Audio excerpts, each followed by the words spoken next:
5. The 24th year, A.D. 18. This was Jesus' first year of comparative freedom from family responsibility.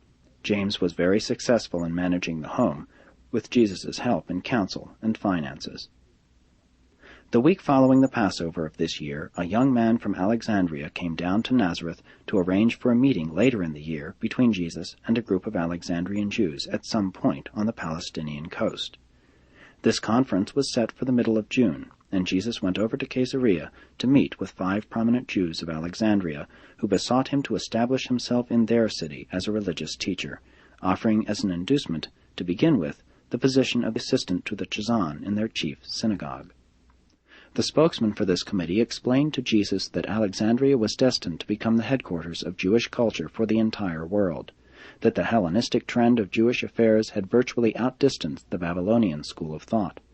They reminded Jesus of the ominous rumblings of rebellion in Jerusalem and throughout Palestine, and assured him that any uprising of Palestinian Jews would be equivalent to national suicide, that the iron hand of Rome would crush the rebellion in 3 months, and that Jerusalem would be destroyed and the temple demolished, that not one stone would be left upon another. Jesus listened to all they had to say, thanked them for their confidence, and in declining to go to Alexandria, in substance said, "My hour has not yet come." They were nonplussed by his apparent indifference to the honor they had sought to confer upon him. Before taking leave of Jesus, they presented him with a purse in token of the esteem of his Alexandrian friends, and in compensation for the time and expense of coming over to Caesarea to confer with them. But he likewise refused the money, saying, "The house of Joseph has never received alms, and we cannot eat another's bread as long as I have strong arms, and my brothers can labor." His friends from Egypt set sail for home, and in subsequent years, when they heard rumors of the Capernaum boat builder who was creating such a commotion in Palestine, few of them surmised that he was the babe of Bethlehem grown up, and the same strange-acting Galilean who had so unceremoniously declined the invitation to become a great teacher in Alexandria.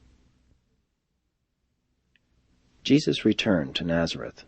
The remainder of this year was the most uneventful 6 months of his whole career.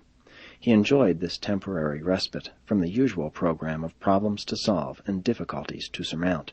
He communed much with his Father in heaven, and made tremendous progress in the mastery of his human mind. But human affairs on the worlds of time and space do not run smoothly for long.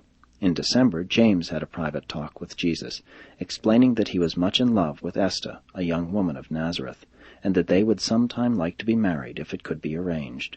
He called attention to the fact that Joseph would soon be 18 years old, and that it would be a good experience for him to have a chance to serve as the acting head of the family. Jesus gave consent for James's marriage 2 years later, provided he had, during the intervening time, properly trained Joseph to assume direction of the home. And now things began to happen. Marriage was in the air. James's success in gaining Jesus' assent to his marriage emboldened Miriam to approach her brother father with her plans. Jacob, the younger stonemason, one-time self-appointed champion of Jesus, now business associate of James and Joseph, had long sought to gain Miriam's hand in marriage.